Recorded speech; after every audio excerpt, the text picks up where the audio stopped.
This is the back side of the Module 4 practice quiz, starting with the number 6. Simplify each square root. Do not write a decimal answer. So we're just simplifying the way we learned. I'm going to write up here my perfect square roots as a reference. And the perfect squares, those are 1, 4, 9, 16, 25, 36, 49, 64. And I'll stop there for now. We're going to see if any of these are factors of our numbers under the radical to see if we can pull anything out. So let's start with number 6. It says the square root of 9 over 25. So we can break it up to be the square root of the numerator over the square root of the denominator. And these ones actually happen to be perfect squares. So the square root of 9 is 3, square root of 25 is 5. Number 8, the square root of 20. Now this is not one of the perfect squares, so I'm going to have to break it up and see, are any of these numbers factors of 20? Well, yes, 4 is. So I'm going to break that up to be the square root of 4 times 5, which is still saying the square root of 20. We'll break it up the square root of 4 times the square root of 5, splitting it apart. The square root of 4 is 2. Square root of 5, there isn't one, and we leave it under the radical. So 2 root 5 is our answer. Number 9, the square root of 90. So we can look for factors of 90 that might have a square root. And I know that 9 is a factor of 90. So the square root of 9 times 10. Again, split that apart. Square root of 9 is 3. Square root of 10, there isn't one.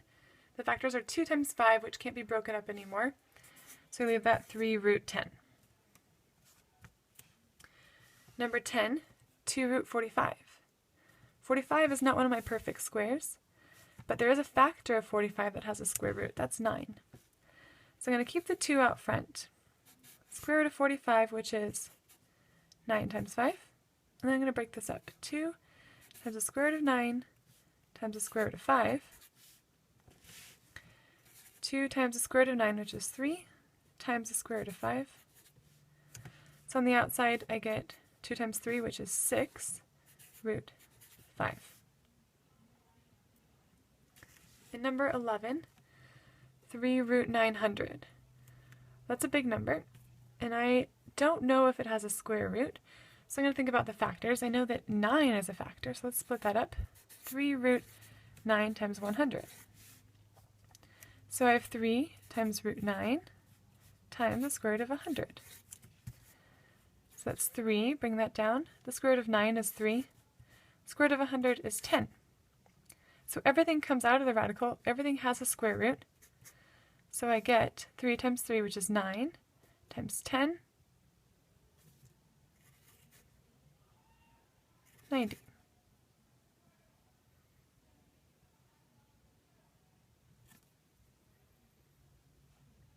This is number 12 through 18 on the practice quiz. So we have number 12, simplify the following using rules of exponents. Expand if necessary. So that means write it all out if you don't remember these rules they're talking about. Don't leave negative exponents as negative. So remember the rule for negative exponents is if you bring it to the denominator, it becomes positive. We'll do a couple of those down here. So number 12, we have a to the 8th over b cubed all over a to the 12th b. So I'm going to look at the a's first. I have a to the 8 over a to the 12th. When it's over, remember that fraction bar, we're going to subtract the exponents then. So the fraction bar becomes our minus. And then I have b to the 3rd over, again, subtract. Down here there isn't an exponent, but I know there's an invisible 1. So I get a to the 8 minus 12, that's a to the negative 4. And then b to the 3 minus 1, that's b squared. Remember the direction says don't leave negative exponents as negative. So to make this positive, I have to move a to the 4th to the denominator. My final answer is b squared over a to the 4th as a positive in the denominator.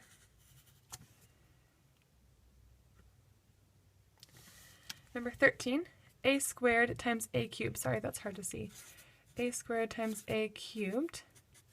And remember, when they're being multiplied, we can do this little times, and we turn it sideways, and that becomes a plus with those exponents. A to the 2 plus 3. And I would like to see that step on your quiz. So your answer is a to the 5th.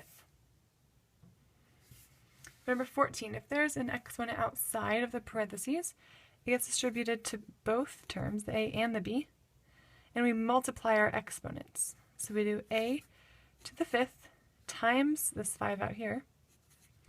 Then I have b to the 7th on the inside times the 5 out there. I used to say in class, if there's outside the parentheses, you multiply the exponents. So we get a to the 5 times 5, which is to the 25th, b to the 7 times 5, which is 35. Number 15, we have all of this on the inside, but to the 0th power. Remember, anything to the 0th power is just 1. Number 16, again we have an exponent on the outside. That's a 3 on the outside, sorry if you can't see that. The 3 distributes to the 2, the x, and the y.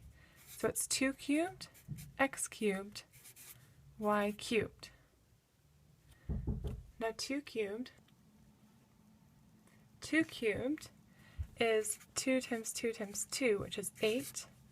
And then we have x cubed, y cubed. That's our answer. For 17, we have m to the negative 2 over m to the 5th. Now we know with negative exponents, if we bring that to the denominator, it becomes positive. So that's 1 over m squared. And there's already an m to the 5th down there. So this is 1 over m to the 2. Remember, if it's times, we add 2 plus 5, which is 1 over m to the 7th. Number 12. I have 12, x to the negative 2, y cubed, z to the negative 4. So I leave the 12, that's positive, it stays up here, x to the negative 2. So with the negative exponent, you move it to the denominator, and it becomes a positive exponent. Y cubed, already positive, so it stays up top. Z to the negative 4, that negative, says move it to the denominator, it becomes a positive exponent, z to the 4th. Number 15, solve and verify the following. So these are old ones, but they're good review. We have a 5 on the outside. We need to distribute to both. Draw those arrows if that helps you. 5x minus 5 times negative 2, that's 5x minus 10, equals negative 15. Add 10 to both sides. You get 0 there. 5x equals negative 15 plus 10. That's negative 5, still in negatives. Divide out 5 from both sides because we want to get x alone. 5 divided by 5, that's 1. So 1x equals negative 5 divided by 5, that's negative 1. And number 16, we have x's on both sides. So I want to get them together. How about I subtract an x from both sides? X minus x is 0. I have a negative 7 left over here. Bring down the equals. 2x minus x, that's just 1x.